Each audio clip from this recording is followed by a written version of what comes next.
Hello again and welcome back to the PhatPhish Guitar Studio. I'm Dave, and first off, apologies, this is my first YouTube video in a very long time. There's been all sorts of stuff going on in various aspects of my life. I've just really not been in a position to shoot much in the way of YouTube content.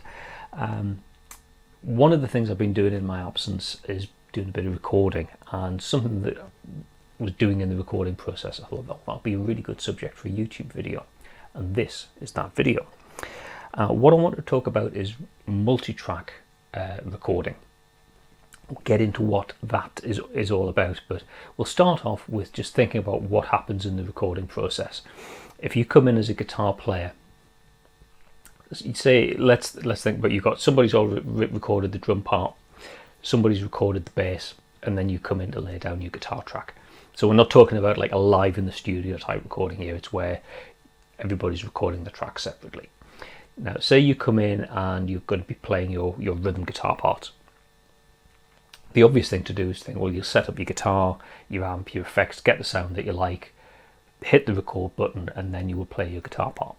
Well, yes, you could do that, but there's other ways you can approach that in the recording process, either at time of recording or in the mixing stage. I'll show you, let's just get into it and you'll see what I mean. So what are we starting with gear-wise? Well, we're starting with my Fender Custom Shop Stratocaster, going into the clean channel on the Blackstar HT20 Mark II. Wampler Ego in front of the amp to give me a little bit of compression, and in the effects loop I've got a touch of slapback delay from the TC Electronic Flashback and some reverb from the Boss RV6, and that gives me a sound like this.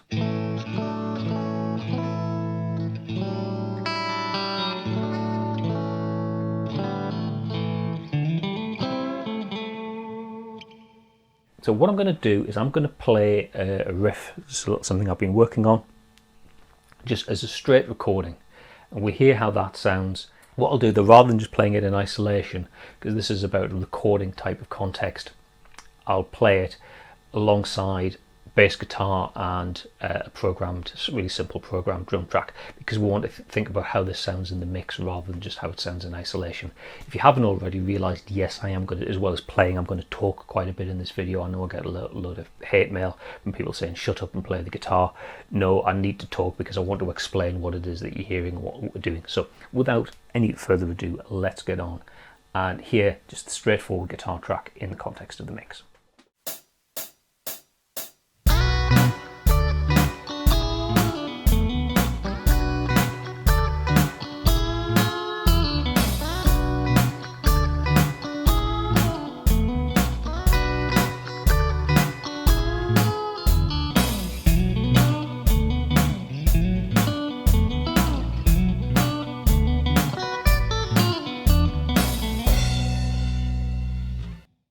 So there you can hear the guitar, the bass and the drums all working together. It sounds okay, but I think that guitar part could sound a lot better.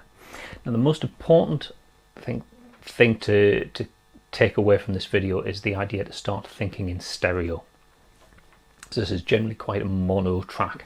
What we're going to do, the secret to make the multi-tracking thing, is be able to split your guitar into multiple parts and have it in different parts of the stereo spectrum. So let's take this track into the DAW and we're going to duplicate it, and what I'm going to do is take the guitar track, pan one of those guitar tracks hard left, the other guitar track we're going to pan hard right. So let's hear that now. We'll play it through. I'll start off with the original mix with the single guitar track right in the center, and then I'll transition to a different mix with the guitar track panned hard left and hard right, and hear how that sounds.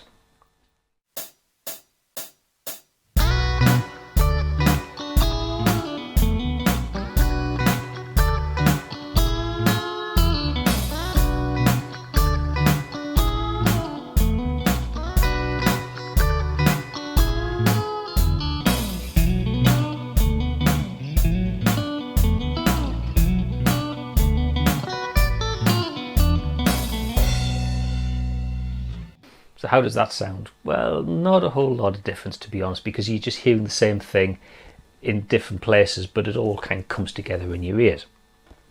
To get the most out of multi-tracking, you need to have something a little bit different in each of those tracks. what we're going to do for the first example here is just using that one track that we recorded. We're going to still have it duplicated in the DAW, but what I'm going to do is on one of those tracks is I'm just going to, after the fact, I'm going to apply some effects to it. So I'm going to apply some delay. I'm going to maybe beef up the echo on it just to make it a bit deeper, a bit richer. And let's add some modulation. I'll put a phaser on just for the heck of it. I'll put a phase effect in. Here we go. Play this, just the single guitar track dead center. We'll play. So we've got the drums and the bass. Bring in the original guitar track, and then what I'm going to do is, so I'll transition that to the guitar track with the effect added.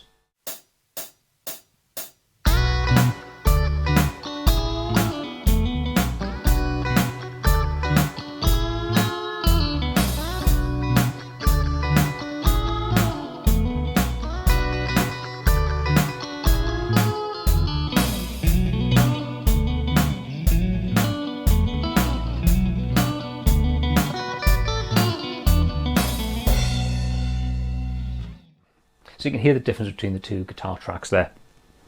So what I'm going to do now is we'll play around with these a bit in the mix. I'll start off with our original recording with a single original guitar track, just pan dead center, and then we'll transition to something where we've got that original guitar track over on one side of the stereo spectrum and the affected guitar track over on the other. So let's see how that sounds.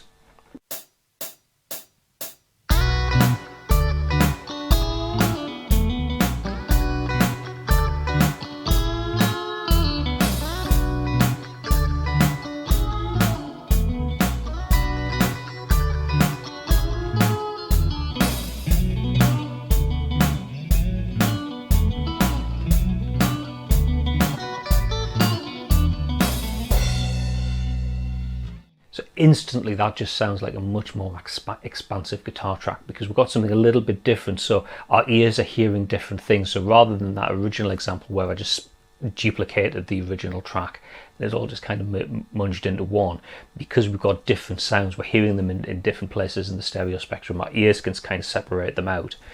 You know, the drums are mono-ish, it's a stereo recording, but it's not a particularly wide sounding thing. The bass is fairly mono, pretty much dead center, and then you've got the guitar, you've got the spatial separation of the guitar, one over to the left and one over to the right, and it just really fills out the space. So that's a really simple way that you can improve your guitar sound on a recording, by taking a track, putting effects on it, and panning it left and right. Another way you could do this is to actually record a second track. Even if you're playing exactly the same thing, unless you're an absolute machine, there's going to be a little bit of difference in the timing and the phrasing from one recording to the other. So when you play the tracks side by side, you're not going to be getting, just like we had in the first example, just duplicate where everything comes together. There'll be a little bit of difference and your ears will pick up on that. But another way you could think about doing that is to use a different guitar, something that's going to give you a different sound. So in this example, I'm using the Strat. I've got the pickup selector set in position 2, so I'm using the bridge and the middle pickup together. It's a really classic Strat sound. You know, that glassy, top end, quite trebly Strat sound. How about we swap over to a guitar with humbuckers and play something with a neck humbucker, which is going to be a bit more rounded, a bit warmer, and that again will give us a tonal contrast between the two guitars. So let's do a quick swap. Okay, so back with this guitar, something a bit different to the Strat, 2 humbuckers, so it's going to give us a different sound. I'm going to focus on the neck pickup, so whereas I was using bridge and middle on the Strat, I'm going to use the neck pickup on this guitar. This is a Seymour Duncan Jazz. It's one of my favourite sounding pickups for clean tones. Down on the board, I've switched the effects around a little bit. So I've turned the compressor off, but I've added some chorus. It's just a Boss CH1 Super Chorus, and I've tweaked the delay setting slightly, so I've got a slightly more pronounced delay setting here. So this guitar sounds like this.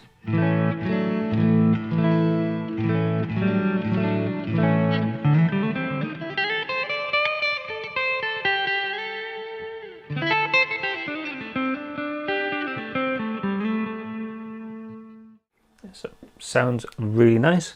Let's hear how it sounds when we play this in the context of the track.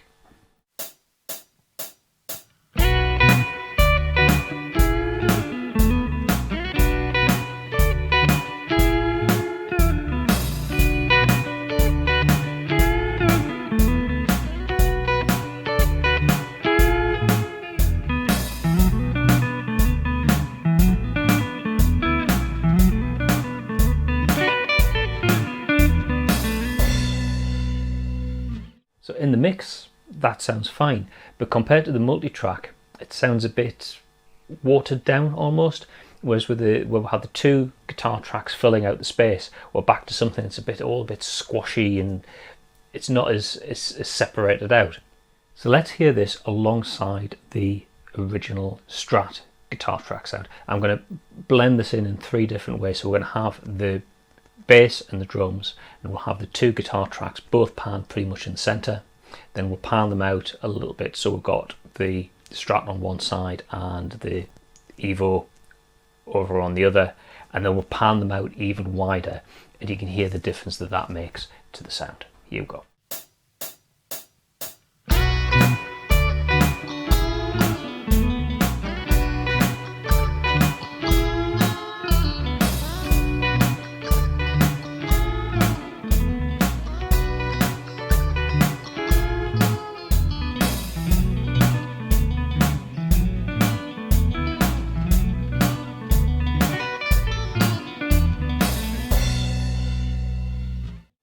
So I think you'll agree that's a much more interesting track to listen to. You can hear the individual guitar tracks, they're split out across the stereo spectrum. You've got the bass and the drums as the background, and the guitars stand on their own 2 feet as individual tracks. And because you've got the 2 guitar tracks, you've just got more going on. It just makes the whole thing sound a lot more interesting. Really just kind of scratching the surface here in terms of what you can do.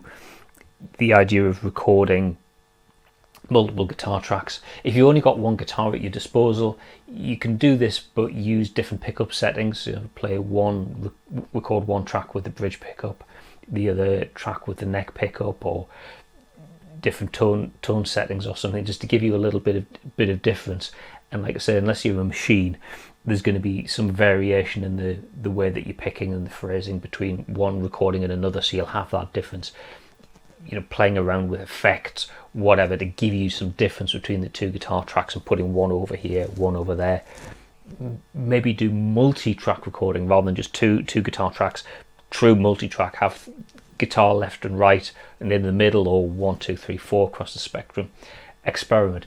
It's a little bit like if you have a really complex effect pedal set where you're doing like wet dry or wet dry wet or something like that, where you've got different sounds which you can put at different places in the spectrum.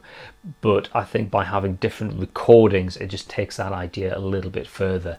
And so the most important lesson you'll learn from this is the idea of thinking in stereo, and as well as placing your instruments in terms of like the sonic spectrum. So you like what frequencies are you using, so you've got separation between the instruments. If you record 2 tracks with both the like Strat guitars and similar amp settings, they've got similar voices, so they'll merge together a little bit. Whereas if you record one track with Strat and another track with a Les Paul, a bit like we did here with the Strat and the Evo with the humbucker, they've got different voices, so you get the separation between the 2 instruments with the different voices, but by physically placing them at different places in the sonic spectrum, it gives you more separation. It just gives you a bigger sound. Personally, I just think it sounds better. This isn't something that you're going to want to do absolutely every time. If you want to go for that really natural band playing live in the room, just everybody's just in their space and you've got one guitar, that's fine. But there's, as I think you can hear, there is a place for if you want a really nice big recording. Multi-tracking really will help you. Okay, so hopefully some food for thought there, and it's inspired you to go off and experiment and see what you can come up with on your own. As always, thanks very much for watching. If you enjoyed the video, please click like. If you really enjoyed it and you want to see other videos that I post on the channel, then please click subscribe. As I say, I haven't been posting much recently, but I'm going to try and get back into doing a bit more YouTube stuff as time permits. You're welcome to leave a comment. I don't always get notified by YouTube when people leave comments on videos, so if there's something you want to draw my attention to, if it's a question you want to ask me about guitar playing, recording, guitar gear, music theory, anything at all, you're better off going here, fill that form in, that way the question comes direct to me, I'll see it and I can get around to answering it in a future video. Okay, that's all for now. Thanks very much for watching and I'll see you next time. Bye for now.